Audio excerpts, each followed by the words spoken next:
Hello guys and welcome to triple I Q. और यहाँ से भाई आज हम लोग न्यू चैप्टर स्टार्ट कर रहे हैं।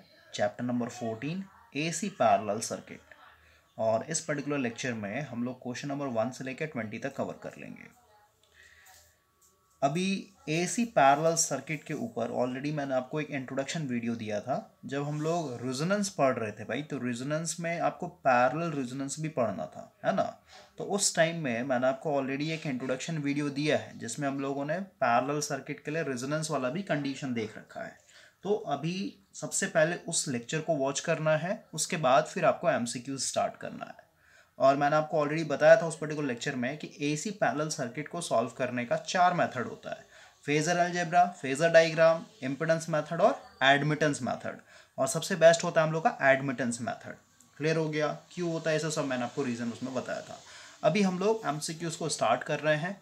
सबसे पहला क्वेश्चन देखिए क्या बोलता है, डोमेस्टिक एप्लियंसेस। डोमेस्टिक का मतलब भाई घरेलू होता है, मतलब हम लोग का जो घर है, ठीक है। तो हम लोग अपने घरों में हर एक चीज़ को पैरेलल में कनेक्ट करते हैं ना। तो क्यों करते हैं, पैरेलल में ही क्यों करते हैं ये पूछ रहा है।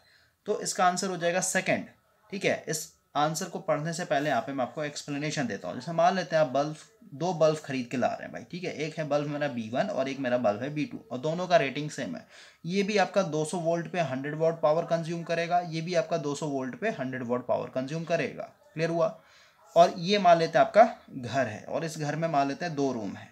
तो अभी फर्स्ट केस में यहाँ पे मैं केस 1 लिखता हूँ। अभी आप क्या कर रहे हैं, दोनों को सीरीज में लगा रहे हैं। तो जब आप इसको सीरीज में लगाइएगा, और क्योंकि बल्ब को हम लोग रेजिस्टेंस से रिप्लेस कर सकते हैं ना, पावर रेटिंग और वोल्टेज रेटिंग दिया तो सबका रेजिस्टेंस निकाल सकते हैं। R1 हो गया, ये आपका R2 हो गया। तो जैसे आप इसको मान लेते हैं, यहाँ पे कैलकुलेशन ईजी करने के लिए इस घर में जो भी आप पोल से कनेक्शन लेके आ रहे हैं, इसका जो वोल्टेज है 200 वोल्ट है ना, इसको आपने 200 वोल्ट मेन सप्लाई से जोड़ दिया है। तो हम लोग को पता है भाई सीरीज सर्किट में हम लोग का वोल्टेज डिवाइड होता है ना। तो यहाँ पे वोल्टेज डिवाइड होगा V1, यहाँ पे मान लेते हैं इसके क्रॉस V2 है। अब आप देखिए साफ साफ देख रहे हैं भाई, मेरा टोटल वोल्टेज यानी सोर्स वोल्टेज ही 200 था। तो यही 200 वोल्ट क्या होगा, इन दोनों में डिवाइड हुआ होगा V1 और V2, है ना। तो भाई आप साफ साफ देख रहे हैं कि जो मेरा बल्ब है, ठीक है, इसका रेटेड वोल्टेज है 200 वोल्ट। लेकिन बताइए सीरीज में जब जोड़िए तो कभी भी रेटेड वोल्टेज मिलेगा क्या, नहीं। अब दोनों का बल्ब रेटिंग सेम है तो रेजिस्टेंस क्या होगा, दोनों का बराबर बराबर होगा। इसका मतलब क्या हुआ, दोनों में आधा आधा वोल्टेज डिवाइड हो जाएगा। V1 भी 100 और V2 भी आपका 100 वोल्ट। तो अब देखिए तो रेटेड वोल्टेज को मिल ही नहीं रहा, तो कभी भी ये रेटेड पावर एब्जॉर्ब नहीं कर पाया, और रेटेड पावर एब्जॉर्ब नहीं होता तो ब्राइटनेस का कभी भी रेटेड नहीं मिल पाएगा, यानी यहाँ पे डीम जलेगा बल्ब। क्लियर हो गया। तो ये प्रॉब्लम होता है भाई सीरीज सर्किट का। उसके बाद और भी बहुत सारा प्रॉब्लम होता है कि यहाँ से कहीं से तार टूट गया, चूहा ये सब काट दिया, तो पूरा पूरा दोनों रूम का आपका एक तरीके से पावर गुल हो जाएगा। लेकिन वही अगर हम लोग पैरेलल में अगर जोड़ते हैं, यानी केस 2 में अगर मैं समझाऊँ, दोनों को पैरेलल में जोड़ देते हैं इस तरीके से, तो पैरेलल में आप देखिए भाई, ये हो गया मेरा 200 वोल्ट का सोर्स। तो पैरेलल में क्या होगा, वोल्टेज इसके क्रॉस हमेशा 200 वोल्ट मिलेगा, इसके क्रॉस भी 200 वोल्ट मिलेगा, यानी दोनों को रेटेड वोल्टेज मिल रहा है। और हम लोग को ये भी पता है कि जो लोड है, ये बल्ब क्या है मेरा, ये लोड है भाई अपने आप में, इसको लोड बोलते हैं टेक्निकल भाषा में। तो लोड जो है करंट को डिसाइड करता है। क्लियर हुआ। तो इधर इस ब्रांच में ये इस तरीके से करंट खींचेगा कि 200 वोल्ट गुना जो भी करंट है ये कितने के बराबर, इस तरीके से खींचेगा कि करंट के साथ मल्टीप्लाई होकर क्या हो जाएगा, इसको हमेशा 100 वॉट पावर मिलेगा। क्लियर हुआ। यानी पैरेलल में ये दोनों बल्ब एक दूसरे के ऊपर डिपेंडेंट नहीं होता है, जिसको जितना करंट चाहिए। जैसे मान लेते हैं यहाँ पे मैं एक आयरन लगा देता हूँ, तो आयरन का तो 200 वोल्ट ही होगा वोल्टेज रेटिंग, लेकिन इसका पावर रेटिंग अलग होगा। जैसे हमारा 500 वोल्ट है, तो इस तरीके से मतलब 200 वोल्ट में इस तरीके से करंट खींचेगा कि इसको क्या होगा, 200 गुना आई को मल्टीप्लाई का तो ऑटोमेटिक 500 वोल्ट मिल जाएगा। क्लियर हुआ। लेकिन सीरीज में ऐसा नहीं होता भाई। तो ये सबसे बड़ा दिक्कत होता है। पैरेलल में एक और एडवांटेज, कहीं से यहाँ से तार टूट गया तो ये वाला आपका जलते रहेगा। क्लियर है। तो अब इसका ऑप्शन पढ़िए, operation of each appliances become independent of the other. ठीक है, तो सिंपल सा क्वेश्चन था। अगला बोलता है, when a parallel AC circuit contain a number of branches then it is convenient to solve the circuit by. अभी जस्ट मैंने आपको बताया कि पैरेलल सर्किट को सॉल्व करने के लिए 4 मेथड होता है। तो अभी ऑप्शन के हिसाब से चलिए, और इसमें क्या बोला है, 2 से अधिक ब्रांचेस होंगे लगे हुए। ठीक है, बहुत सारे ब्रांचेस लगा हुआ है, हमारे पहला ब्रांच, दूसरा ब्रांच, तीसरा ब्रांच, चौथा ब्रांच, इस तरीके से 4-5 ब्रांच लगा हुआ है। तो इसको सॉल्व करने के लिए हम लोग कौन सा मेथड यूज़ करेंगे, तो इम्पिडेंस मेथड तो कभी भी यूज़ नहीं करेंगे भाई, क्योंकि इसमें हम लोग को हमेशा 1/Z इक्वलेंट निकालना पड़ेगा, 1/Z1 + 1/Z2 ठीक है, +1/Z3 बहुत कॉम्प्लिकेटेड होगा। ये सब क्या है, Z1 क्या होगा, सब कॉम्प्लेक्स फॉर्म में दिया होगा, है ना, तो इसको हम लोग यूज़ नहीं करेंगे। फेजर डायग्राम भी कॉम्प्लिकेटेड है क्योंकि इसमें 1 2 3 4 4 5 5 करंट है, कैसे आप ड्रॉ कीजिएगा फेजर डायग्राम, ठीक है, सबका फिर करना पड़ेगा। तो अभी ऑप्शन के हिसाब से सबसे बेस्ट है फेजर अलजेब्रा, ठीक है। और फेजर अलजेब्रा अपने आप में ही एक चैप्टर है भाई बेसिक इलेक्ट्रिकल में। ऑलरेडी हम लोगों ने एमसीक्यूज पूरा किया ना, करीब 120 क्वेश्चन थे या 140 क्वेश्चन थे इसमें, ओके। और बहुत सारा कॉन्सेप्ट मैंने आपको बताया था। तो फेजर अलजेब्रा मतलब ऑप्शन के हिसाब से चलना, ये तो कभी होगा ही नहीं, ये भी होगा नहीं। फेजर डायग्राम काफ़ी डिफिकल्ट है, तो हम लोग के पास बचा फेजर अलजेब्रा। तो फेजर अलजेब्रा हम लोग के लिए बेस्ट है। अगर वही एडमिटेंस मेथड दिया होता तो फेजर अलजेब्रा से भी बेस्ट होता हम लोग का एडमिटेंस मेथड, तो उसको हम लोग सेलेक्ट करते हैं। क्लियर हो गया। नेक्स्ट क्वेश्चन देखिए क्या बोल रहा है। सर्किट आपका दिया हुआ है, 2 ब्रांचेस हैं, दोनों पैरेलल में जुड़े हुए हैं और 240 वोल्ट से ये कनेक्टेड है सोर्स से। बोलता है the power taken by the circuit. सीधी सी बात है भाई, यहाँ पे आप देख रहे हैं ये प्योर इंडक्टर है और यहाँ पे आपका रेजिस्टेंस है। तो पावर हमेशा कौन एब्जॉर्ब करता है, रेजिस्टेंस, ये वाला ब्रांच है ना। तो अभी मैं यहाँ पे बनाता हूँ साफ तरीके से आपके लिए फोटो। यहाँ पे इंडक्टर लगा हुआ है, यहाँ पे रेजिस्टेंस लगा हुआ है, इसका वैल्यू है 30 ओम, इसका वैल्यू है XC भी यहाँ पे आपका, सॉरी एक्सएल भी आपका 30 ओम दिया हुआ है। क्लियर हो गया। और यहाँ पे आपका जो सोर्स लगा हुआ है ये है 240 वोल्ट का, ओके। अब आपको यहाँ पे पावर बताना भाई, तो सीधी सी बात है, यहाँ से जो करंट आ रहा होगा, लाइन करंट इसको बोलते हैं, तो मेन करंट को आई से हम रिप्रेजेंट कर दो, 2 पार्ट में टूटेगा। एक इधर आ जाएगा IR रेजिस्टेंस वाला ब्रांच है, इधर आ जाएगा आपका IL इंडक्टर वाला ब्रांच।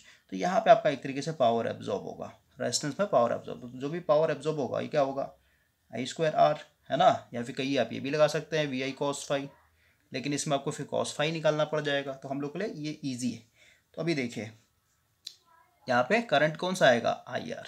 सबसे पहले करंट निकालते हैं। IR की अगर बात करें तो इसके क्रॉस तो वोल्टेज 240 होगा क्योंकि पैरेलल है, और इधर कोई सीरीज में रेजिस्टेंस है नहीं तो वोल्टेज ड्रॉप होगा नहीं, तो 240 और 240 आ जाएगा इसके पास। और R का वैल्यू दिया है क्योंकि I इक्वल टू क्या होता है V/R, तो R मेरा यहाँ पे 30 दिया हुआ भाई, ठीक है। इसको काटिए तो कितना 8 एम्पियर आ जाएगा। IR इक्वल टू आ गया 8 एम्पियर। अब करंट पता है, R पता है, ठीक है, तो हम लोग पावर निकाल लेंगे। तो पावर जो होगा ये हो जाएगा I का स्क्वायर यानी 8 का स्क्वायर इंटू R का वैल्यू था 30, यानी 8 8 जा 64 इंटू 3 यानी 30, ये हो जाएगा 3 4 जो 12 1 3 6 जा 18 19 यानी 1920 वॉट भाई, ठीक है। 1920 वॉट एक तरीके से ये पावर कंज्यूम करेगा। और VI cos phi से भी आप लगाइएगा तो वही सेम आंसर आएगा, ठीक है। लेकिन वहाँ पे आपको एक यहाँ पे I जो है ना ये लाइन करंट है, ये वाला करंट आपको निकालना पड़ेगा, ओके। अब ये वाला करंट कैसे निकाले, क्योंकि आप देख रहे हैं यही करंट क्या है, यहाँ पे 2 पार्ट में टूट रहा है, IL और IR। और हम लोग को पता है कि AC चल रहा है, तो सीधी सी बात है IL और IR कभी भी अलजेब्रिक सम नहीं होगा, ये फेजर सम होगा। यानी जो मेरा लाइन करंट होगा, यानी जो मेन करंट होगा I, ये क्या होगा √IL का स्क्वायर प्लस IR का स्क्वायर होगा, ठीक है। थोड़ा सा फेजर डायग्राम से भी समझा देता हूँ मैं। जैसे ये जो सर्किट है भाई, यहाँ पे ये L था, ये R था, ओके। और इस लेक्चर में थोड़ा सा मैं टाइम लूँगा ज़्यादा भाई, ठीक है, ताकि आपका एक बेस बन जाए। ये हो गया मेरा IL, इधर है मेरा I, ठीक है। इधर मेरा एक तरीके से 240 वोल्ट। तो पैरेलल में हम लोग वोल्टेज को रेफरेंस लेते हैं हमेशा, क्योंकि हर जगह सेम होता है, तो ये मैंने ले लिया V∠0। क्लियर। अभी जो IR है, IR सीधी सी बात है क्या होगा, फेज़ में होगा, इसी के फेज़ में होगा, है ना। ये हो गया मेरा IR। और ये जो IL होगा, ये IL क्या होगा, इस वोल्टेज से 90 डिग्री लैग करेगा, ये हो गया IL, क्योंकि भाई इंडक्टर है ना। अब देखिए इस IL और IR का ही क्या होगा, फेजर सम। फेजर सम मेरा किसके बराबर होगा, I के बराबर होगा। क्लियर हुआ।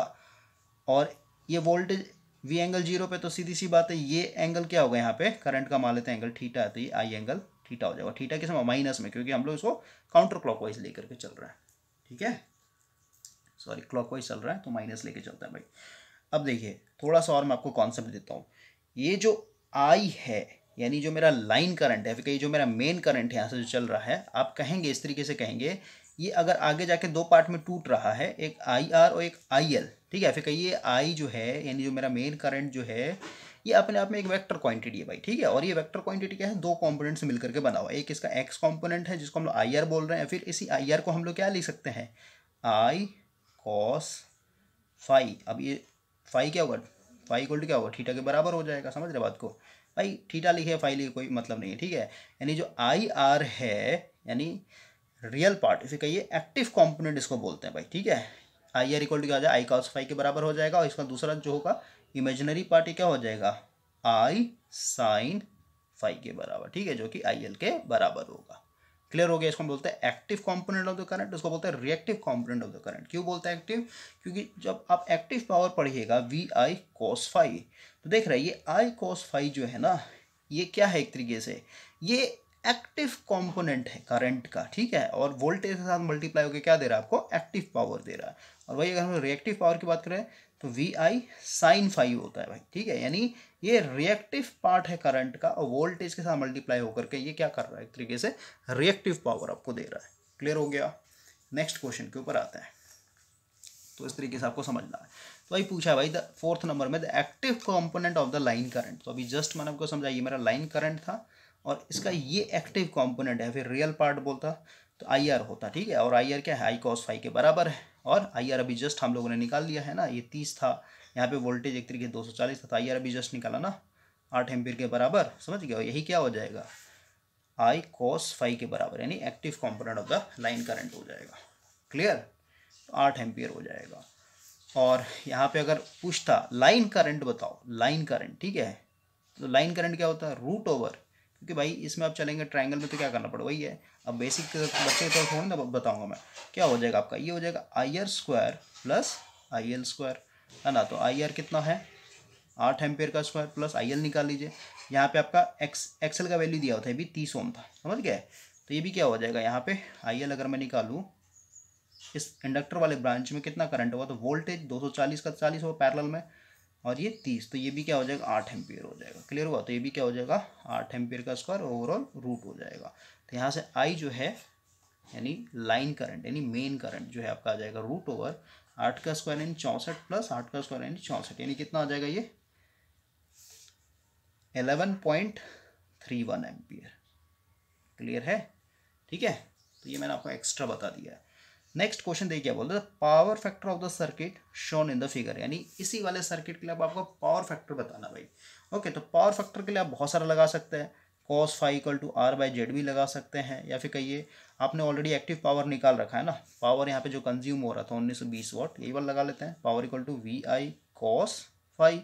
तो एक्टिव पावर मेरे को पता है, अभी जस्ट निकाला 1920 वाट था, है ना, वोल्टेज मेरा ऑलरेडी पता है, सप्लाई वोल्टेज होता है यहाँ पे हमेशा 240, और लाइन करंट अभी जस्ट मैंने निकाल के बताया कितना है 11.31 इंटू कॉस फाई, तो यहाँ से कॉस फाई का वैल्यू निकल जाएगा, कॉस फाई देखे तो क्या हो जाएगा 1920 डिवाइडेड बाय 240 गुना 11.31, ठीक है, इसको सॉल्व कर लीजिए, देखिए 1920 डिवाइडेड बाय 240 गुना 11.31, ये आ गया आपका, देखिए 0.707। अब क्वेश्चन यहाँ पे है भाई, क्वेश्चन है कि ये लैगिंग होगा या लीडिंग होगा, अब इसको कैसे हम लोग पता करें, है ना, तो देखिए यहाँ पे सबसे पहले सिर्फ और सिर्फ एल है और आर है, तो सीधी सी बात है हमेशा क्या होगा, लैगिंग ही होगा, ठीक है। आगे एक और सर्किट आएगा जिसमें आपका सी भी दिया हुआ है, ठीक है भाई, ओके, तो उस पर हम लोग देखेंगे लैगिंग होगा या लीडिंग होगा, कैसे पता करते हैं। तो इसका हो जाएगा the power factor of the circuit 0.70, और ये क्या हो जाएगा आपका एक तरीके से लैगिंग। ओके, अगला क्वेश्चन देखिए क्या बोलता है, बोल रहा है the total line current drawn bye, तो अभी जस्ट हम लोगों ने देखा था 11.31, इसी को हम लोग क्या लिख सकते हैं, देखिए ये था ना 64 का स्क्वायर, ओहो 8 का स्क्वायर यानी 64 प्लस 8 का स्क्वायर यानी अगेन 64, 8√2 आया कि नहीं आया, तो उसको 8√2 भी लिख सकते हैं, फिर कहिए 11.31 होगा, ठीक है, मतलब ये इतने के बराबर 11.31 के बराबर होगा भाई। नेक्स्ट क्वेश्चन देखिए क्या बोल रहा है, इंपॉर्टेंट सर्किट है भाई, बोल रहा है the power consumed in the circuit, सबसे पहले पूछा पावर बताना है आपको, तो अब देखिए 2 ब्रांच है, सॉरी 3 ब्रांच है इसमें, एल है आर है सी है, तो पावर कहाँ ब्रांच हो एब्जॉर्ब होगा, इस वाले ब्रांच में, ठीक है, तो यहाँ पे अगेन जो पावर एब्जॉर्ब होगा क्या होगा I R square into R, तो सबसे पहले यहाँ का करंट निकालते हैं, तो वोल्टेज 240 डिवाइडेड बाई 60 कर देंगे, यानी आई आर की बात करें तो कितना हो जाएगा आपका 240 डिवाइडेड बाई 60, और 6 4 जा 24, यानी 4 एम्पियर आ जाएगा, ठीक है, तो आई आर यानी 4 का स्क्वायर यानी 16, और यहाँ पे आर का वैल्यू दिया ऑलरेडी 60। क्लियर हुआ? तो ये हो जाएगा 960 वोल्ट। ठीक है, 960 वोल्ट आ जाएगा आंसर भाई। तो ये हो गया आपका 7 नंबर तक। अब हम लोग आते हैं क्वेश्चन नंबर 8। देखिए क्वेश्चन नंबर 8 बोल रहा भाई, the active component of the line current in the figure 14.15। Figure मेरे को फिर से बनाना पड़ेगा, फिर फिगर हम लोग ले लेते हैं यहाँ पे। 14.15 वाले फिगर को हम लोग सामने रखते हैं। थोड़ा सा न्यू पेज पे आते हैं। देखिए ये है मेरा फिगर 14.15। ओके, और क्वेश्चन नंबर 8 में बोल रहा है active component of the line current, यानी सबसे पहले मेरे को ये लाइन करंट निकालना पड़ेगा। तो लाइन करंट क्या होगा? अब देखिए थोड़ा फेजर डायग्राम बनाता हूँ भाई, तब आपको और बेटर तरीके से समझ में आएगा। क्योंकि पैरेलल सर्किट है तो वोल्टेज का मैं रेफरेंस ले लेता हूँ। ये हो जाएगा V∠0, कोई दिक्कत नहीं। ये जो IR था, ये IR क्या होगा? इस वोल्टेज के फेज में होगा, है ना। ये हो गया एक तरीके से IR। ये IL जो होगा इस वोल्टेज से 90 डिग्री लैग करेगा। ये हो गया IL प्योर 90 डिग्री, क्यों? क्योंकि इस ब्रांच में सिर्फ और सिर्फ प्योर इंडक्टर है भाई। और यहाँ पे जो IC है, क्योंकि इस ब्रांच में प्योर कैपेसिटर और कुछ है नहीं, तो ये 90 डिग्री क्या होगा? करंट ये वोल्टेज से लीड कर जाएगा। अब यहाँ पे पूछा क्या है? Active component of the line current. तो एक्टिव कंपोनेंट अभी आते हैं, ऐसे तो इसका यही होगा, ठीक है, जो करंट रेजिस्टेंस के थ्रू जाता है। ठीक है भाई, देखिए सबसे पहले समझिए मैं क्या बोल रहा हूँ भाई। ये जो मेरा लाइन करंट होगा, पहले समझिए आप, ये जो लाइन करंट होगा ये क्या होगा? ये वाला करंट, ये वाला करंट और ये वाला करंट, सबका क्या होगा? फेजर सम होगा। क्लियर हो रहा है? क्योंकि यही मेन करंट क्या है, 3 पार्ट में टूटा है, IL, IR और IC, है ना। तो अभी आप देखिए IC और IL इन दोनों के बीच में क्या है? 180 डिग्री का फेज शिफ्ट है।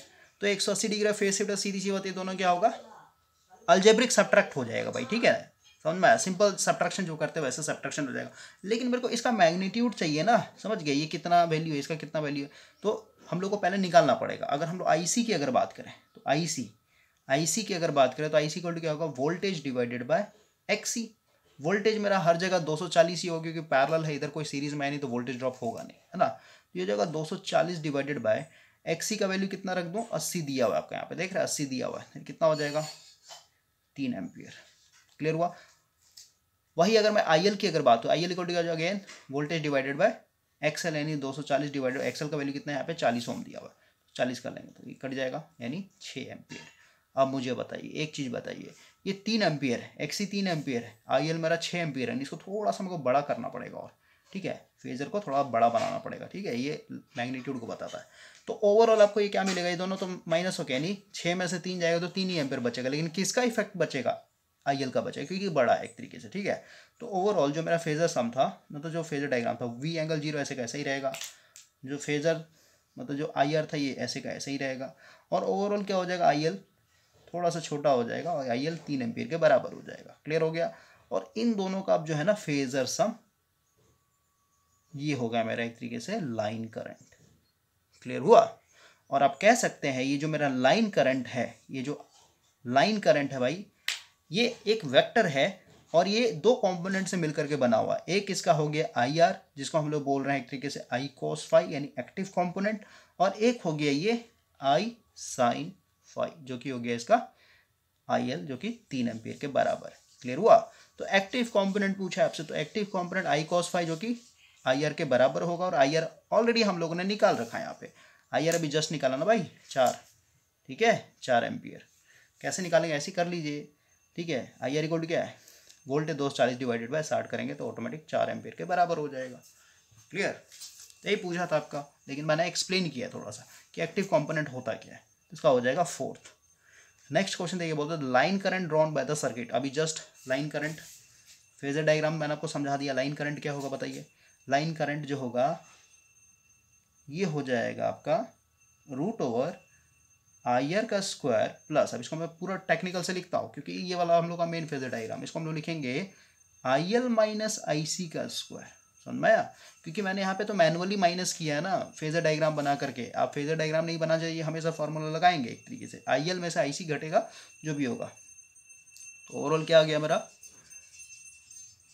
सॉरी IR कितना था मेरा 4 का स्क्वायर प्लस इसको जब हम लोगों ने घटाया तो ओवरऑल कितना बचा, ये 3 एम्पियर बचा था यहाँ पे है ना, यानी 3 का स्क्वायर तो कितना हो जाएगा √16 प्लस 9 यानी 25 √25 यानी 5 एम्पियर हो जाएगा। ठीक है, यानी जो मेरा लाइन करंट होगा ये 5 एम्पियर हो जाएगा।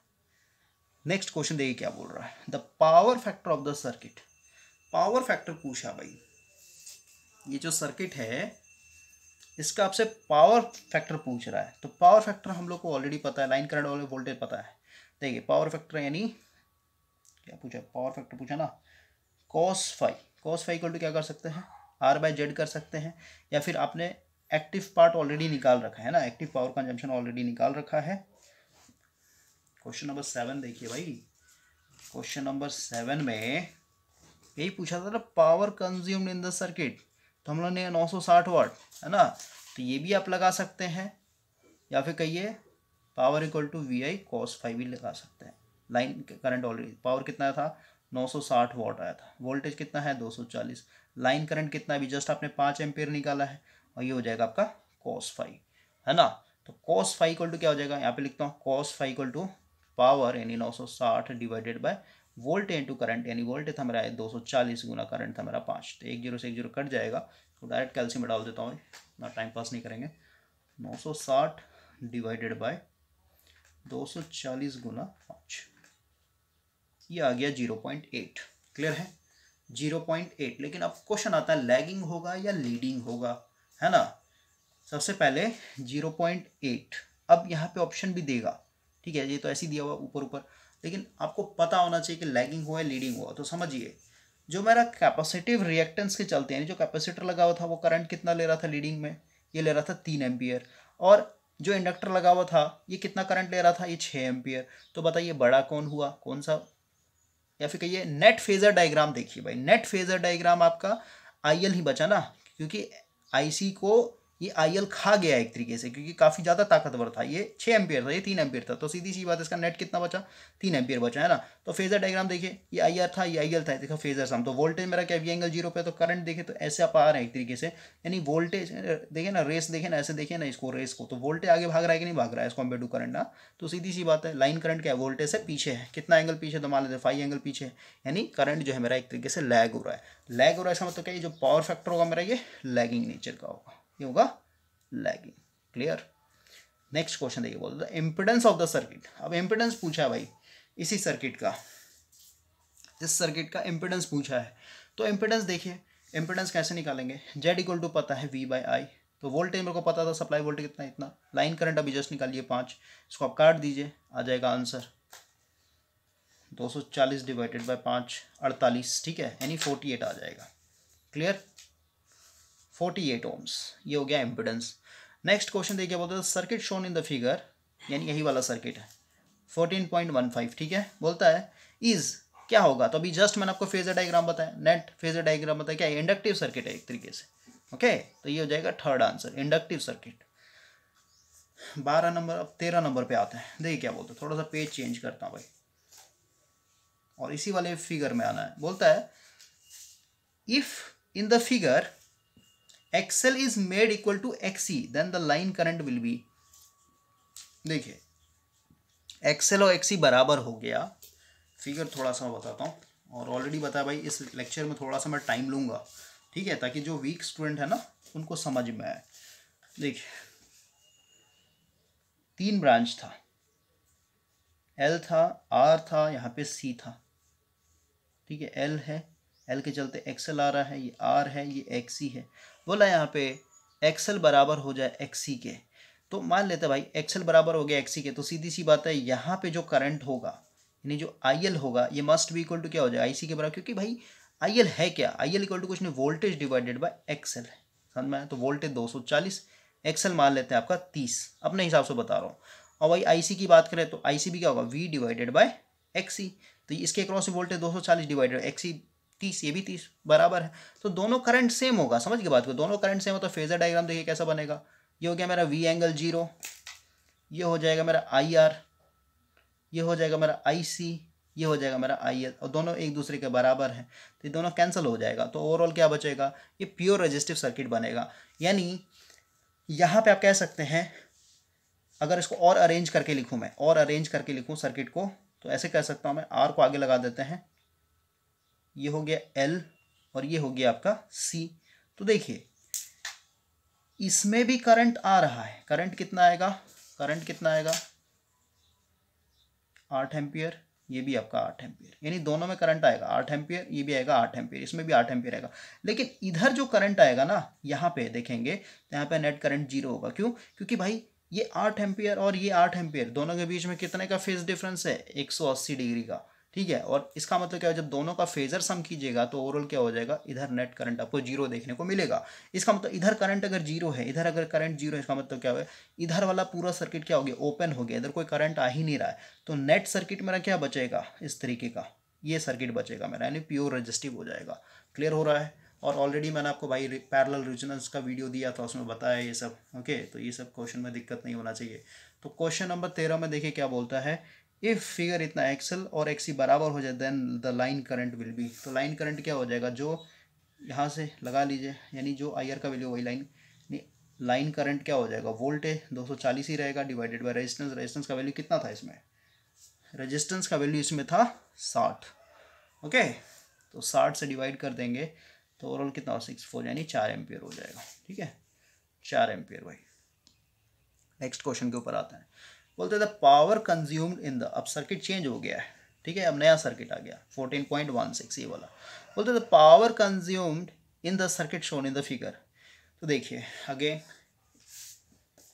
अभी तक आपका जो पैरेलल ब्रांच बन रहा था उसमें क्या था, पैरेलल ब्रांचेस में देख रहे थे ये प्योर इंडक्टर था।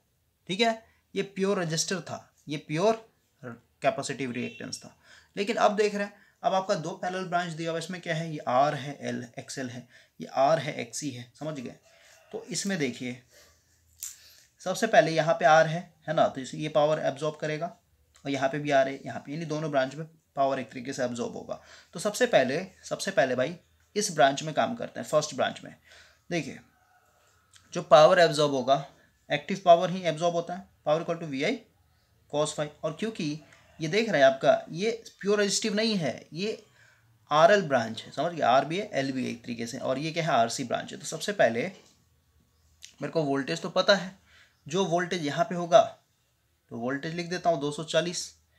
अब करंट की जगह मैं क्या लिखूंगा, I1 लिखूंगा, और इस ब्रांच का अपना एक पावर फैक्टर होगा, cos फाई 1 डाल देते हैं, क्योंकि I1 ब्रांच 1 मान के चल रहा हूँ। ठीक है, तो 240 I1 की अगर बात करें तो वोल्टेज, क्योंकि पैरेलल है तो वही वोल्टेज यहाँ पे भी होगा, वही वोल्टेज यहाँ पे भी होगा। ठीक है, तो वोल्टेज तो आपको वही रहेगा 240 डिवाइडेड बाय, अभी यहाँ पे पॉज कर दिए, पावर वाला काम नहीं कर रहा हूँ मैं, इसको पॉज कीजिए, अभी आप ये करंट निकाल रहा हूँ I1, तो वोल्टेज डिवाइडेड बाय इम्पिडेंस, इस ब्रांच का इम्पिडेंस भाई। ठीक है, तो इम्पिडेंस क्या हो जाएगा बताइए, इस ब्रांच का इम्पिडेंस क्या हो जाएगा, Z1 की अगर बात करूँ क्या हो जाएगा, R1 प्लस JXL, यही होगा।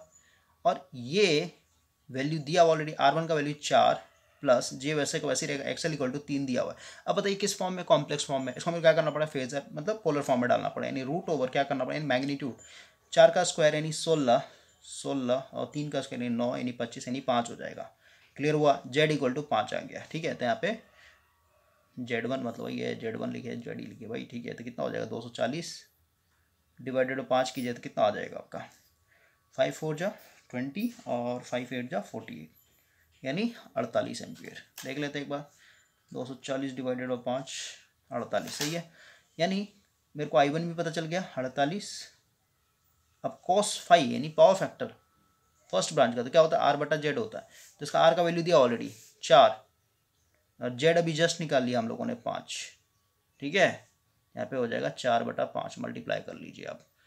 तो हम लोग कैल्सी में डालते हैं। अब 240 वोल्टेज था, करंट था मेरा 48, और पावर फैक्टर आया मेरा कितना, 4/5। ठीक है, 4 डिवाइडेड बाय 5, ये आ जाएगा आपका 9216। ठीक है, यानी एक्टिव पावर यहाँ पे एब्जॉर्ब होगा 9216 वॉट। क्लियर हुआ, ये है P1 इस ब्रांच का पावर। अब उसी तरीके से इसका निकालिए आप, P2 की अगर बात करें क्या हो जाएगा, V2 I2 cos phi 2। तो V2 तो मेरा वही रहेगा, यही ब्रांच, यही सबके जगह ये 240 भाई, 240। ओह शिट भाई, वोल्टेज मेरा 120 दिया हुआ है यार, यहाँ पे वोल्टेज 120 दिया हुआ है। ओके, अब पूरा कैलकुलेशन चेंज करना पड़ जाएगा अब, कोई नहीं। इम्पिडेंस आया था 5, I1 कितना हो जाएगा यहाँ पे 120 कर लीजिए। ओके, प्रोसेस मैंने आपको बता दिया भाई, ठीक है। 120 डिवाइडेड 5 कीजिएगा। देखिए अब डायरेक्ट लिखता हूँ मैं यहाँ पे, ठीक है। P1 जो पावर होगा 120 वोल्टेज इंटू करंट, क्या हो जाएगा, करंट हो जाएगा वोल्टेज 120 डिवाइडेड बाई इम्पिडेंस मेरा यहाँ पे 5 cos फाई कितना है R/Z यानी 4/5, ठीक है। 4 डिवाइडेड बाई 5 क्या आ जाएगा 2304, ठीक है। ये आएगा P1, वैल्यू वहाँ पे चेंज हो गया था 2304, ठीक है, वोल्टेज का। उसी तरीके से P2 की अगर बात करें तो P2 क्या हो जाएगा, V2 मेरा यहाँ पे 120 होगा, 120। I2 की अगर बात करें, I2 इक्वल टू क्या हो जाएगा, वोल्टेज यानी 120 डिवाइडेड बाई इम्पिडेंस, इम्पिडेंस क्या है Z equal to R minus JXC लिखेंगे, क्योंकि भाई ये RC सर्किट है, ठीक है। तो ओवरऑल क्या आ जाएगा इसका, ये कॉम्प्लेक्स फॉर्म है ना, R कितना है यहाँ पे 3 माइनस J4 है, ठीक है। यानी अगेन इम्पिडेंस भाई मैग्नीट्यूड में तो माइनस होता नहीं भाई, 3 का स्क्वायर कर लीजिए प्लस 4 का स्क्वायर कर लीजिए, तो ओवरऑल कितना आ जाएगा आपका 16 + 9 यानी √25 यानी 5 ही आएगा यहाँ पे, ठीक है। यानी अगेन आपका करंट क्या होगा, I इक्वल टू वोल्टेज यानी 120 डिवाइडेड बाई Z यानी कितना हो जाएगा, Z यानी 5, यानी कितना हो जाएगा 5 दूनी 10 और 5 4 20 यानी 24 एम्पियर। क्लियर हुआ, 24 एम्पियर। और पावर फैक्टर की बात करें तो cos फाई इक्वल टू क्या हो जाएगा, R J पे 3 और Z कितना मेरा 5 है, ठीक है। ये तो हम लोग लगा लेते हैं। तो ओवरऑल यहाँ पे लिखता हूँ, वोल्टेज हो गया 120, करंट हो गया मेरा एक तरीके से 24, और पावर फैक्टर हो गया मेरा R/Z यानी 3/5। इसको देखते कितना आता है, 120 गुना 24 गुना 3 डिवाइडेड बाई 5, ये आ जाएगा 1728। P2 है मेरा यहाँ पे 1728। अब पावर क्योंकि एडिटिव नेचर का होता है, P1 और P2 है, दोनों को जोड़ दीजिए आप, ठीक है। 1728 में प्लस क्या करेंगे 2304, ये आ जाएगा 4032, ठीक है। 4032 देखते हैं ऑप्शन में है या नहीं, कौन सा क्वेश्चन चल रहा था भाई, ठीक है। ऑप्शन 14 नंबर का 4 देता है ना, 9 10, ठीक है। क्योंकि हम लोग का आ रहा है 4032 ऑप्शन में है नहीं। ओके, तो इस तरीके से आपको सॉल्व करना है। क्वेश्चन नंबर 14 का 4th सही है। नेक्स्ट क्वेश्चन देखिए क्या बोलता है, तो इस तरीके से आपको सोचना भाई, ठीक है। ये 2 ब्रांचेस है, ये R हो गया L हो गया, तो उसका इंपेडेंस हमेशा कॉम्प्लेक्स फॉर्म में आएगा, ये हमेशा ध्यान रखना है, ठीक है। 4 + JXL यानी J3 हो जाएगा। तो कॉम्प्लेक्स फॉर्म में तो इसका पहले मैग्नीट्यूड निकालना पड़ेगा, फिर एंगल निकालना पड़ेगा। इसे ऑलरेडी फेजर अलजेब्रा मैंने आपको बताया कैसे हम लोग कॉम्प्लेक्स फॉर्म को पोलर फॉर्म में चेंज करते हैं। नेक्स्ट क्वेश्चन देखिए क्या बोल रहा है, if the circuit shown in the figure, ठीक है, ऐसी फिगर बात करिए, is connected to a 120 volt DC the current. देखिए जैसे आप इसको DC जोड़िएगा ना, ये DC हो गया, तो DC हो गया तो सीधी होता है स्टेडी स्टेट, यानी T = इन्फिनिटी पे इंडक्टर शॉर्ट हो जाएगा, ठीक है, और एक कैपेसिटर ओपन हो जाएगा, ओपन। तो ये वाला ब्रांच तो टूट गया, यानी यही आपका ओवरऑल सर्किट रहेगा, ठीक है। तो बोलता है करंट ड्रॉन, यानी करंट बताना सीधी। अब यही ब्रांच हुआ ना, इधर तो ओपन हो, इधर कोई करंट आएगा, और इधर ये शॉर्ट हो गया तो R ही बचा, यानी I = क्या हो जाएगा, वोल्टेज 120 डिवाइडेड करंट कितना, रेजिस्टेंस कितना है 4, यानी 30 एम्पियर हो जाएगा, ठीक है भाई। 4th answer. देखिए नेक्स्ट क्वेश्चन क्या बोलता है, the circuit shown in the figure, वही वाला फिगर है, डैश इंडक्टिव होगा कैपेसिटिव होगा क्या होगा, ये आपको बताना है। देखिए फिगर आपके सामने रखूँगा, और AC है ये, अब समझ गए, AC पे आ जाना आपको। सबसे पहले V एंगल 0 ले लेते हैं, ये जो IR है इसी के फेज में आ जाएगा IR, या फिर ऐसे समझिए यहाँ पे क्योंकि R है और ये L है ना, देखिए कैसे बनेगा ये। इसको पहले मिटा देता हूँ। यहाँ समझिए जो लाइन करंट है भाई, इसको मैं लिखूँगा, ये जो लाइन करंट है ये 2 पार्ट में टूटा हुआ है, एक तो I1 है और एक आपका I2 है, और ये अल्जेब्रिक सम नहीं है, ऐसे लिख रहा हूँ, समझिए हमेशा फेजर सम में लिख रहा हूँ, ठीक है। और ये जो I1 है, I1 को देखिए, I1 इटसेल्फ क्या है, R में भी जा रहा है और L में भी जा रहा है, यानी I1 जो है इटसेल्फ 2 कॉम्पोनेंट से मिलकर बना हुआ होगा। एक होगा मेरा I cos फाई यानी I1 cos फाई 1, और एक होगा मेरा I1 sin फाई 1, ठीक है। ये इंडक्टर के क्रॉस जा रहा होगा करंट, यहाँ पे आ रहा होगा, और ये जो है आपका यहाँ पे आ रहा होगा। क्लियर हो गया। और I2 की अगर बात करें तो I2 इटसेल्फ ये भी दो कंपोनेंट, यानी एक हो जाएगा I2 cos फाई टू, यानी यहाँ पे एक तरीके से डिसिपी यानी आई आर के बराबर हो जाएगा, और एक और इसका ब्रांच होगा जो कि होगा I2 sine phi to. Clear हुआ? और अगर ये चाहिए आपको तो हम लोग क्या करेंगे, इसका रियल पार्ट और इसका रियल पार्ट एक साथ जोड़ेंगे, या फिर कहिए जो एक्टिव कंपोनेंट है दोनों करंट का एक साथ जुड़ेगा, और जब ये दोनों को जोड़िए तो एक मेरे को एक्टिव कंपोनेंट मिलेगा, ओवरऑल एक एक्टिव कंपोनेंट मिलेगा। ठीक है, यानी आई एक्टिव क्या हो जाएगा मेरा, ये हो जाएगा I1 cos phi one plus I2 cos phi two. Overall मेरे को एक एक्टिव ही मिलेगा, उसका फिर ये वाला और ये वाला एक साथ जुड़ेगा, मतलब ये रिएक्टिव कंपोनेंट है, तो ओवरऑल मेरे को दोनों जोड़ के रिएक्टिव ही मिलेगा। फिर उन दोनों का फेजर सम आपको करना पड़ेगा। तो देखिए कैसे होगा, ये हो गया V एंगल 0। ठीक है, ये जो I1 है, क्योंकि RL सर्किट, RL वाला ब्रांच R है और L है, तो इसके चलते करंट मेरा लैग करेगा भाई। ये मान लेते हैं मेरा I1 है, एंगल कुछ होगा, ठीक है, अल्फा मान लेते हैं। और ये क्योंकि ये जो I2 है, I2 किस में जा रहा है, RC वाले ब्रांच में जा रहा है, सीधी सी आदत वोल्टेज से कुछ ना कुछ लीड करेगा। ये मान लेते हैं मेरा I2 है। क्लियर हुआ? और ये कुछ एंगल मान लेते हैं बीटा। ओके, तो ये जो करंट है ये अपने आप में दो कॉम्पोनेंट से मिलकर बना होगा, जो मैंने ऑलरेडी बताया अभी, I2 साइन फाई टू, यानी यहाँ पे बीटा 2 है तो बीटा 2 डाल देंगे। ठीक है, बीटा मान लेते हैं बीटा, और एक इसका रियल पार्ट होगा, ये हो जाएगा आपका I2 कॉस बीटा। उसी तरीके से ये जो करंट है इसका भी दो कॉम्पोनेंट टूटेगा, एक हो जाएगा आपका I1 साइन अल्फा, और एक हो जाएगा इसमें I1 साइन कॉस अल्फा। समझ गए? और रियल पार्ट को एक साथ और इमेजिनरी पार्ट को एक साथ कर देंगे, आपका नेट करंट मिल जाएगा। तो मुझे यहाँ पे इंडक्टिव और कैपेसिटिव ये बताने के लिए मुझे दो कंपोनेंट चाहिए, एक तो ये वाला और एक ये वाला। समझ गए? क्योंकि ये इंडक्टर के चलते करंट आ रहा है, ये कैपेसिटर के चलते करंट आ रहा है। ठीक है, और ऑलरेडी मैंने I2 निकाल रखा भाई, I2 I1 मैंने निकाल रखा। I2 कितना था, I2 मेरा ये था वोल्टेज, वोल्टेज तो 120 ही होगा, सबके पास पैरेलल ब्रांच है, डिवाइडेड बाय इम्पिडेंस, इम्पिडेंस दोनों का हम लोगों ने 5 निकाल रखा था, यानी कितना आ गया 5 2 जा 10 और 5 4 यानी 24 एम्पियर था। यानी इसके लिए कैपेसिटिव के लिए मैं लिखूंगा, क्या लिखूंगा, I2 साइन, और फाई का वैल्यू निकालना पड़ेगा, नहीं इसका पहले पावर फैक्टर निकालते हैं हम लोग।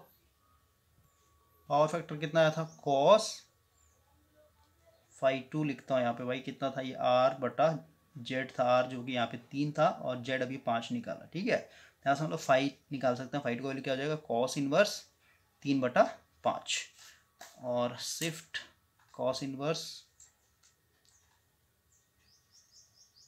3/5 है ना, 3/5, ये आ जाएगा 53.13। ठीक है, अब सीधी सी बात है, अब मेरा यहाँ पे I2 पता चल गया, फाई टू का वैल्यू पता चल गया, तो I2 साइन फाई टू करेंगे तो I2 का वैल्यू 24 और साइन फाई टू का वैल्यू अभी 53.13 लिया है हम लोगों ने। भाई मोबाइल का स्पेस ही भर गया था। ओके, तो अभी मैंने डिलीट किया कुछ फाइल्स, तो अभी ओवरऑल यहाँ पे आ जाएगा I2 साइन फाई टू, यानी ये आ जाएगा एक तरीके से 24 गुना साइन 53 पॉइंट कितना था 13, ये आ गया 19.19 भाई। ठीक है, 19.19 यानी इसका वैल्यू आ गया मेरा 19.19 एम्पियर। ठीक है, क्लियर हुआ? अब हम लोग इसको निकालते हैं, I1 साइन फाई वन।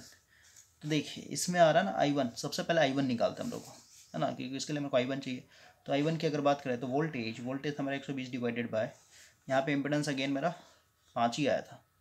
ठीक है, तो अगेन ये भी कितना आएगा, I1 24 एम्पियर आएगा। ठीक है, अब यहाँ पे साइन, और सबसे पहले फाई निकालते हैं, यानी कॉस फाई वन की बात करते कितना था आपका R, यानी R बटा जेड, जेड था यहाँ पे 5, तो कितना आ गया आपका, यानी फाई वन की अगर बात करते तो फाई वन इक्वल टू हो जाएगा कॉस इनवर्स 4/5। देखिए शिफ्ट कॉस इनवर्स 4/5, यह आ गया 36.86। ठीक है, फाई वन का वैल्यू आया 36.86। ओके, अब देखिए I1 पता चल गया, फाई वन पता चल, तो I1 साइन फाई वन पता चल, यहाँ पे फाई वन कर लेते हैं, कोई दिक्कत नहीं है। तो ये हो जाएगा आपका 24 साइन फाई वन की जगह डालेंगे 36.86। ठीक है, निकालते हैं, 24 गुना साइन 5 है 36.86 ये आ जाएगा 14.39 आया भाई, ये 14.39। अब बताइए कौन सा बड़ा करंट है, ये वाला बड़ा है ये वाला बड़ा है, तो ओवरऑल क्या हो जाएगा, इसमें से ये वाला घटेगा, यानी मतलब सीधी सी बात है भाई, ओवरऑल क्या होगा, ये बड़ा है एक तरीके से, ठीक है, तो ओवरऑल मेरे को क्या देखने को मिलेगा, यही वाला कंपोनेंट मिलेगा देखने को, ठीक है, यानी और देखिए ये दोनों एक दूसरे को सब्ट्रैक्ट करेगा, ठीक है, क्योंकि इन दोनों के बीच में क्या 180 डिग्री का फेज शिफ्ट चल रहा है ना। तो ओवरऑल मैं यही बोल रहा हूँ भाई कि ओवरऑल आपको जो करंट देखने को मिलेगा ऊपर आके मिलेगा, यानी ये कैपेसिटिव होगा एक तरीके से, ठीक है, समझिए। अब पूरा बच्चे की तरह तो मैं समझा नहीं सकता ना, सब्जेक्टिव है ये पूरा पूरा क्वेश्चन, इसका सॉल्यूशन कम से कम तो 2 पेज में बनेगा आपका। अब यहाँ पे एमसीक्यू चल रहा है तो उतना एक्सप्लेनेशन मैं कैसे दूंगा, ऑलरेडी ओवरऑल ब्रेक करके मैं आपको बता दिया है। ओके, यानी ये I1 था ना, I1 का एक कॉम्पोनेंट था जो इंडक्टर के थ्रू जा रहा था, इसको मैंने आपको बताया 14.39। I2 था, इसका एक कैपेसिटिव कंपोनेंट था, कैपेसिटर के क्रॉस करंट जा रहा था, ये था मेरा 19.19। तो ये ओवर एक दूसरे को कैंसिल आउट करके ओवरऑल यही मिलेगा मेरे को, ठीक है, समझ में आया।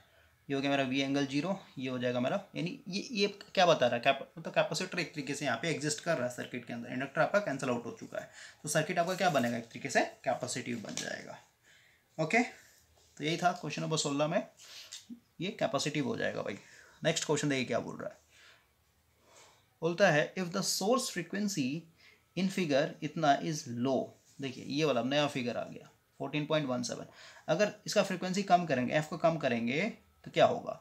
तो सबसे पहले देखिए हम लोग को पता है एक्सेल जो होता है डायरेक्टली प्रोपोर्शनल होता है एफ के ऊपर, एफ कम हो जाएगा तो एक्सेल कम हो जाएगा, एक्सेल कम गया तो सीधी सी बात है इसका जो इंपेडेंस होगा, इंपेडेंस क्या होगा, Z equal to R plus j XL, तो एक्सेल कम गया तो सीधी सी बात है इंपेडेंस भी ओवरऑल कम जाएगा, इंपेडेंस कम जाएगा तो सीधी सी बात है करंट यहाँ पे बढ़ जाएगा, क्योंकि करंट इक्वल टू क्या होता है, वोल्टेज डिवाइडेड इंपेडेंस, इंपेडेंस कम गया तो सीधे करंट बढ़ जाएगा, यानी इसका हो जाएगा coil takes a higher lagging current, समझ में, करंट ये ज़्यादा खींचेगा पहले के मुकाबले। ओके, अब सेकंड केस में बोल रहा है if the source frequency is high, अब फ्रीक्वेंसी अगर हाई कर देंगे तो ओवरऑल क्या हो जाएगा, फ्रीक्वेंसी अगर बढ़ गया तो इस सर्किट का तो इंपेडेंस बढ़ जाएगा, इंपेडेंस बढ़ गया तो ओवरऑल क्या होगा, यहाँ पे करंट कम आएगा, ठीक है, लेकिन यहाँ पे क्या होगा, एक्सी जो होता है इनवर्सली प्रोपोर्शनल फ्रीक्वेंसी के ऊपर होता है, ठीक है, फ्रीक्वेंसी अगर बढ़ा देंगे तो एक्सी मेरा कम जाएगा, एक्सी कम गया तो ओवरऑल इस अब ब्रांच का क्या होगा, इंपेडेंस कम हो जाएगा, इंपेडेंस कम गया तो सीधे यहाँ पे करंट ज़्यादा खींचेगा, यानी capacitor takes a higher leading current, ठीक है। तो इससे आप क्या समझ रहे हैं भाई, इससे आप क्या समझ रहे हैं कि जिस ब्रांच में, या फिर छोड़ दिए फेजर डायग्राम लगा करके आप करिए ज़्यादा बेटर होगा, ठीक है, कि इंडक्टिव है कैपेसिटिव है, फेजर डायग्राम सबसे बेस्ट होता है भाई ये पता करने के लिए कि ये मेरा ओवरऑल सर्किट कैपेसिटिव की तरह बिहेव करेगा फिर इंडक्टिव की तरह बिहेव करेगा, ठीक है। अभी जस्ट मैंने आपको ब्रेक करके पूरा पूरा समझाया। क्वेश्चन नंबर 19 बोलता है अगेन इसी वाले फिगर बोलता है will be the resonance when, तो रेजोनेंस कब होगा। अब देखिए यहाँ पे हमेशा अप्रोप्रिएट आंसर चूज करना पड़ता है भाई, एमसीक्यूज में अप्रोप्रिएट आंसर चूज करना होता है, तो रेजोनेंस दोनों में पैरेलल हो या फिर सीरीज हो, हमेशा क्या होता है वहाँ पे परफेक्ट यूनिटी, परफेक्ट यूनिटी क्या है, मतलब एट रेजोनेंस सर्किट जो होता है मेरे एक तरीके से प्योर रेजिस्टिव बन जाता है, ठीक है, यानी वी और आई फेज में होगा हमेशा, ठीक है, क्योंकि पैरेलल ब्रांच दिया हुआ तो एक्सएल इक्वल टू एक्सी नहीं करते हम लोग, वहाँ पे ससेप्टेंस को एक तरीके से बराबर करने की कोशिश करते हैं, क्लियर हुआ। एक्सएल इक्वल टू एक्सी जो होता है रेजोनेंस जब हम लोग सीरीज में बात करेंगे ना वहाँ पे होता है। ओके, तो हमेशा आपको अप्रोप्रिएट आंसर को, ये पैरेलल सर्किट चल रहा है, पैरेलल सर्किट के लिए ऑलरेडी रेजोनेंस कंडीशन बताया था, वहाँ पे हम लोग इमेजिनरी पार्ट यानी एडमिटेंस के इमेजिनरी पार्ट को जिसको हम लोग क्या बोलते हैं ससेप्टेंस, ठीक है, बी प्लस जे बीटा, इसको हम लोग बी को जीरो करते हैं वहाँ पे, क्लियर हुआ। और बी जो है ससेप्टेंस दूसरा होता है वहाँ पे, XL equal to XC impedance के फॉर्म में दिया हुआ है, इस चीज़ को समझिए आप कि क्यों मैं इसको चूज़ कर रहा हूँ, ठीक है। आप पैरेलल सर्किट वाला देखिए वो लेक्चर जो मैंने दिया आपको। और लास्ट क्वेश्चन भाई इस पर्टिकुलर वीडियो का बोलता है the circuit Son in the figure, ये वाले फिगर का, ठीक है, नया फोटो है, इज अब क्या होगा, कैपेसिटिव होगा, इंडक्टिव होगा या फिर रजिस्टिव होगा। तो इसके लिए अगेन फेजर डायग्राम बनाना पड़ेगा, तो इसके लिए भाई हम लोग फेजर डायग्राम बनाते हैं फटाफट। देखिए पैरेलल सर्किट है, यहाँ पे हम लोग अगेन वी एंगल 0 ले लेंगे। अब ये जो I1 है, ये I1 क्योंकि R से भी होके जा रहा है और इंडक्टर से भी होके जा रहा है, यानी दो कंपोनेंट टूटेगा इसका। ओके, तो क्योंकि RL सर्किट है, ये ब्रांच RL है, तो करंट को पहले मैं दिखा देता हूँ, यानी जो I1 है मेरा कुछ एंगल से लैग करेगा, ये मेरा I1 हो गया, ठीक है, मान लेते हैं ये अल्फा डिग्री से लैग कर रहा है। अब अगर हम लोग I2 की बात करें, क्योंकि ये प्योर कैपेसिटिव ब्रांच है, तो प्योर कैपेसिटिव ब्रांच क्या होगा, इस वोल्टेज से 90 डिग्री प्योरली लीड कर जाएगा। ठीक है, ये हो गया मेरा एक तरीके से I2। और क्योंकि इसमें सिर्फ और सिर्फ कैपेसिटिव है ना, इसका मतलब क्या हुआ, ये I2 पूरा का पूरा क्या होगा भाई, यही हो जाएगा आपका I2 साइन, यहाँ से जो भी एंगल होगा, ठीक है, इस तरीके से समझिए आप। यानी सिर्फ और सिर्फ आपको इस करंट को दो कॉम्पोनेंट तोड़ना पड़ेगा, एक किसका हो जाएगा I1 cos φ1 और एक हो जाएगा आपका I1 sin φ1। ठीक है, तो इसका पहले वैल्यू निकालने के लिए पहले मेरे को I1 निकालना पड़ जाएगा। ठीक है, और फिर φ1 निकालना पड़ेगा। तो पहले हम लोग इस ब्रांच में काम करते हैं। तो I1 की अगर बात करें तो I1 क्या हो जाएगा, वोल्टेज मेरा 100 है, डिवाइडेड बाई इम्पिडेंस क्या हो जाएगा, इम्पिडेंस हो जाएगा मेरा √3 का स्क्वायर यानी 9, 4 का स्क्वायर यानी 16 यानी 25 यानी 5 हो जाएगा इम्पिडेंस। ठीक है, यानी आ जाएगा यहाँ से 5 यानी 20 एम्पियर हो जाएगा भाई। ठीक है, I1 का वैल्यू हो गया 20, तो 20 डाल देंगे, साइन वैसे का वैसे ही रहेगा φ1। तो यानी सबसे पहले इसका पावर फैक्टर निकालते हैं, यानी cos φ1 इक्वल टू हो जाएगा R/Z, जो कि हो जाएगा आपका 3 डिवाइडेड बाई 5, और यहाँ से फाई का वैल्यू आ जाएगा, यानी φ1 का वैल्यू क्या आ जाएगा, cos इनवर्स 3/5। ठीक है, तो अभी हम लोग φ1 का वैल्यू निकालते हैं कैलसी से, शिफ्ट cos इनवर्स, ये हो जाएगा 3/5, 3/5, ये आ जाएगा 53.13। ठीक है, ये आ गया 53.13। तो वैल्यू डालते हैं, I1 की जगह 20 लिख दिया, साइन φ1 की जगह मैं लिखूँगा 53.13, कैल्शियम में डालते हैं, वैल्यू इसका कितना आता है, यानी 20 इंटू साइन 53.13, ये आ गया 15.999 यानी 16 हो जाएगा। इसको मान के चलिए 16 एम्पियर। ठीक है, डाउनवर्ड डायरेक्शन में इसका वैल्यू निकालते हैं, यानी प्योर कैपेसिटिव ब्रांच में इसमें कितना आएगा। तो I2 की अगर बात करें, I2 का क्या हो जाएगा, वोल्टेज मेरा 100 होगा, यहाँ पे भी डिवाइडेड बाय, यहाँ पे R तो है नहीं, यानी प्योर एक्टिव यानी यही हो जाएगा। ठीक है, XC से डिवाइड करना पड़ेगा, यानी कितना हो जाएगा, ये 25 आ जाएगा, 100 डिवाइडेड बाय 4 25। ठीक है, ये हो गया 25। और ये ओवरऑल क्या हो जाएगा मेरा, ये रिएक्टिव कॉम्पोनेंट होगा, क्योंकि भाई प्योर कैपेसिटर है ना, तो सिर्फ और सिर्फ रिएक्टिव कॉम्पोनेंट लेगा एक तरीके से।